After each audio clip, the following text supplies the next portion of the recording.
Hi friends, Aaliya's little ജോയ്സിലേക്ക് എല്ലാവർക്കും സ്വാഗതം.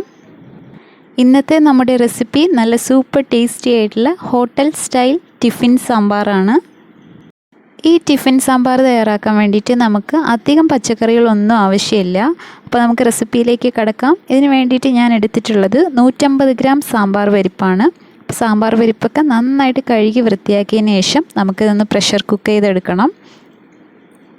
അപ്പോൾ അതിന് വേണ്ടിയിട്ട് 1/2 ടീസ്പൂൺ മഞ്ഞൾപ്പൊടിയും പിന്നെ 1/2 ടീസ്പൂൺ കായപ്പൊടിയും ആവശ്യത്തിന് ഉപ്പും വെള്ളവും ഒഴിച്ചതിന് ശേഷം നമുക്കിതൊന്ന് പ്രഷർ കുക്ക് ചെയ്ത് കൊടുക്കാം. അപ്പോൾ സാമ്പാർ പരിപ്പൊക്കെ ഒന്ന് മുങ്ങിക്കിടക്കുന്ന രീതിയിൽ വേണം വെള്ളം ഒഴിക്കാനായിട്ട്. ഞാനിവിടെ 1/4 കപ്പാണ് സാമ്പാർ പരിപ്പ് എടുത്തിട്ടുള്ളത്. അപ്പോൾ അതിന് പകരമായിട്ട് ഞാൻ 1.5 കപ്പ് വെള്ളം ഒഴിച്ചു കൊടുത്തേക്കാണ്. ഇനി ഇത് പ്രഷർ കുക്കറിൽ ഇട്ടതിന് ശേഷം 1-2 വിസിലാവുന്നത് വരെ വേവിച്ചെടുക്കാം. ഇനി ടിഫിൻ സാമ്പാർ റെഡിയാക്കാൻ വേണ്ടിയിട്ട് നമ്മളൊരു സ്പെഷ്യൽ സാമ്പാർ പൊടി തയ്യാറാക്കുകയാണ്. അതിന് വേണ്ടിയിട്ട് ഒരു പാൻ ചൂടാക്കിയതിന് ശേഷം അതിലേക്ക് 1 ടീസ്പൂൺ നല്ലെണ്ണ ഒഴിച്ചു കൊടുക്കുക. ഇനി ഇതിലേക്ക് 1 ടേബിൾ സ്പൂൺ മുഴുവൻ മല്ലി ചേർത്ത് കൊടുക്കാം. പിന്നെ ഒരു 5 ഉണക്കമുളകും കൂടി ചേർക്കണം. പിന്നെ നമുക്ക് വേണ്ടത് 2 ടീസ്പൂൺ കടലപ്പരിപ്പാണ്. ഇനി ഇതിലേക്ക് 1/2 ടീസ്പൂൺ ഉലുവയും പിന്നെ കുറച്ച് കറിവേപ്പിലയും കൂടി ചേർത്ത് കൊടുക്കാം.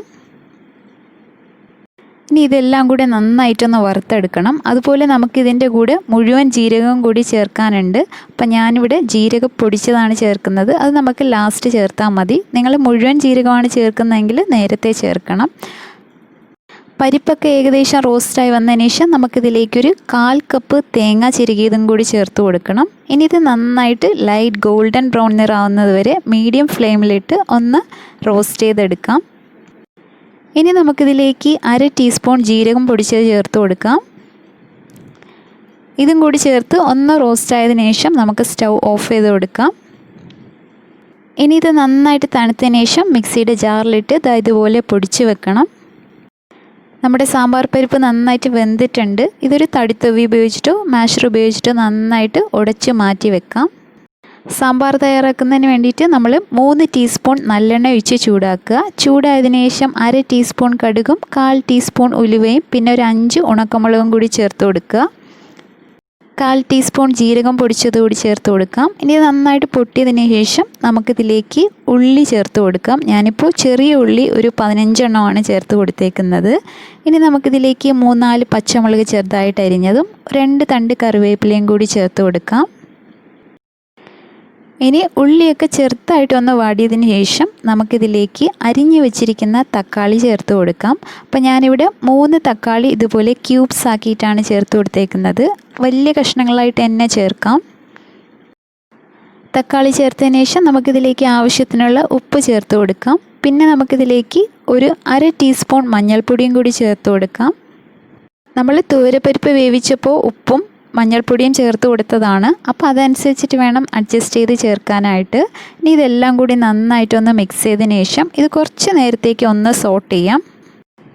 ഇനി നമുക്കിതിലേക്ക് മസാലപ്പൊടികൾ ചേർക്കാം. ഇതിന് വേണ്ടിയിട്ട് ഞാൻ 1 ടേബിൾ സ്പൂൺ മല്ലിപ്പൊടിയും പിന്നെ ഒരു 1/4 ടേബിൾ സ്പൂൺ മുളക് പൊടിയുമാണ് ചേർത്ത് കൊടുത്തേക്കുന്നത്. ഇനി ഇതെല്ലാം ചേർത്തതിന് ശേഷം ഇതിൻ്റെ പച്ചമണം മാറുന്നവരെ നന്നായിട്ടൊന്ന് വഴറ്റുക. അതുപോലെ നമ്മൾ ടിഫിൻ സാമ്പാർ തയ്യാറാക്കുമ്പോൾ ഈ ഉള്ളിയും തക്കാളിയും അധികം വഴറ്റാൻ പാടില്ല. ഇതിങ്ങനെ മുഴുവനായിട്ട് തന്നെ ഇങ്ങനെ കിടക്കണം. എന്നാലേ സാമ്പാർ കുറച്ച് നല്ല ടേസ്റ്റായി ഉണ്ടാവുകയുള്ളൂ. അപ്പോൾ മസാലയൊക്കെ ഒന്ന് കരിഞ്ഞു പോകാതിരിക്കാൻ വേണ്ടിയിട്ട് നമുക്കിതിലേക്കൊരു 1/4 കപ്പ് വെള്ളം കൂടി ചേർത്ത് കൊടുക്കാം. ഇനി നമ്മളിതിലേക്ക് ചേർക്കാൻ പോകുന്നത് ഒരു 1/4 കപ്പ് മല്ലിയിലയാണ്. അപ്പോൾ ടിഫിൻ സാമ്പാറിൽ മല്ലിയില ചേർക്കുന്നതാണ് അതിൻ്റെ ഒരു ടേസ്റ്റ് കിട്ടുന്നത്.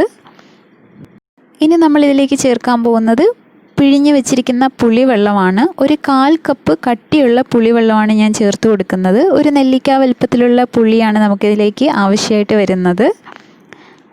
പുളിവെള്ളം ചേർത്ത് കൊടുത്തതിന് ശേഷം ഇത് നന്നായിട്ടൊന്ന് തിളപ്പിക്കുക. ഇനി ഇത് നന്നായിട്ട് തിളച്ചതിന് ശേഷം നമ്മൾ നേരത്തെ വേവിച്ച് ഉടച്ച് വെച്ചിരിക്കുന്ന സാമ്പാർ പരിപ്പും കൂടി ചേർത്ത് കൊടുക്കാം. ഇനി നമുക്കിതിലേക്ക് ആവശ്യമുള്ള വെള്ളം കൂടി ചേർത്ത് കൊടുക്കാം. ഞാനിവിടെ 2 കപ്പ് വെള്ളമാണ് ചേർത്ത് കൊടുത്തേക്കുന്നത്. നിങ്ങൾ നിങ്ങളുടെ ആവശ്യത്തിനനുസരിച്ചിട്ട് വെള്ളം ചേർക്കാവുന്നതാണ്. ഈ സമയത്ത് ഉപ്പ് നോക്കിയിട്ട് ഉപ്പ് വേണം എന്നുണ്ടെങ്കിൽ നമുക്ക് ചേർത്ത് കൊടുക്കാം. ഇനി ഇതെല്ലാം കൂടി ചേർത്ത് മിക്സാക്കിയതിന് ശേഷം നമ്മുടെ സാമ്പാർ നന്നായിട്ടൊന്ന് തിളപ്പിക്കുക. ഇപ്പോൾ സാമ്പാർ നന്നായിട്ട് തിളച്ച് വന്നിട്ടുണ്ട്. ഈ സമയത്ത് നമ്മൾ നേരത്തെ മാറ്റി വെച്ചിരുന്ന ആ സാമ്പാർ പൊടി ചേർത്ത് കൊടുക്കാം. ഞാനിവിടെ അതിൽ നിന്ന് ഒരു 2 ടേബിൾ സ്പൂൺ സാമ്പാർ പൊടിയാണ് ചേർത്ത് കൊടുത്തേക്കുന്നത്. ഈ സാമ്പാർ പൊടിയാണ് ഈ ഒരു റെസിപ്പിയുടെ ടേസ്റ്റ് എന്ന് പറയുന്നത്. അപ്പോൾ ഇതിലുള്ള അതേ ഇൻഗ്രീഡിയൻസ് തന്നെ നിങ്ങൾ ചേർക്കുക. ഇനി സാമ്പാർ പൊടി ചേർത്തതിന് ശേഷം നമുക്കിതിലേക്ക് കുറച്ച് മല്ലിയിലയും കൂടി ചേർത്ത് ഒന്ന് നന്നായിട്ട് തിളപ്പിക്കാം. ഫൈനലി നമ്മളിതിലേക്ക് ചേർക്കാൻ പോകുന്നത് 1 ടീസ്പൂൺ ശർക്കര പൊടിച്ചതാണ്. അപ്പോൾ ഒരു ചെറിയ തുണ്ട് ശർക്കര ചേർത്താലും മതിയാവും. ഇനി ഇതെല്ലാം ചേർത്തതിന് ശേഷം സ്റ്റൗ ഓഫ് ചെയ്ത് കൊടുക്കാം. സ്റ്റൗ ഓഫ് ചെയ്തതിന് ശേഷം ഇതിലേക്ക് 1 ടീസ്പൂൺ നല്ലെണ്ണയും കൂടി ചേർത്ത് കൊടുക്കാം. എന്നിട്ടിത് മിക്സ് ചെയ്ത് കൊടുക്കുക. നല്ലെണ്ണയ്ക്ക് പകരം വെളിച്ചെണ്ണയും യൂസ് ചെയ്യാവുന്നതാണ്. പക്ഷേ ഹോട്ടലിലൊക്കെ നല്ലെണ്ണയാണ് ചേർക്കുന്നത്. ഇനി ഒരു 10 മിനിറ്റ് നേരം അടച്ചു വെച്ചതിന് ശേഷം നമുക്ക് ഉപയോഗിക്കാം.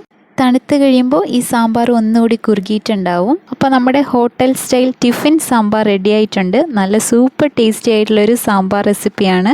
അപ്പോൾ നിങ്ങൾക്ക് എല്ലാവർക്കും റെസിപ്പി ഇഷ്ടമായെന്ന് വിചാരിക്കുന്നു. ഇഷ്ടമായാൽ ലൈക്ക് ചെയ്യാനും പിന്നെ നിങ്ങളുടെ ഫ്രണ്ട്സിനും ഫാമിലിക്കും ഒക്കെ ഷെയർ ചെയ്ത് കൊടുക്കാനും മറക്കരുത്. അപ്പോൾ മറ്റൊരു വീഡിയോ ആയിട്ട് കാണുന്നവരേക്കും stay blessed and thanks for watching.